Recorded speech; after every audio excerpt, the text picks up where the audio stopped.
One of our first stops in this trip was the Museum of Brands, and it was one that I went into not really expecting much of. I really didn't know what I was going to see or why I should really care.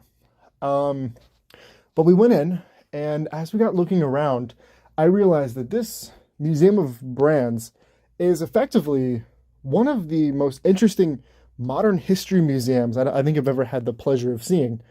As you wander around in there through its tunnels through history, you see preserved items from all throughout history, from late 1800s England all the way to modern day, and seeing how the evolution of branding and conversations between brands and consumers evolved is something that I think is really cool.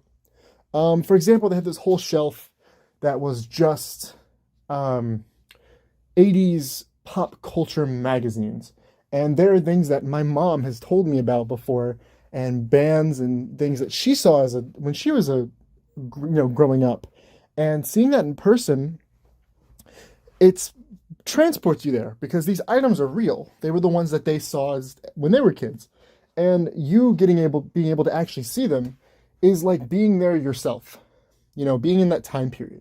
So as you walk through this tunnel, you're actively living in a walkway from the late 1800s to modern day, and you're seeing the collapse of, for example, Coca-Cola.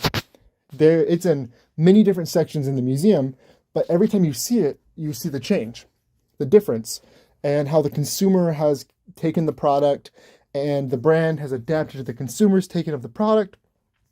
And by the time you get to the end of it, there's the modern day bottle.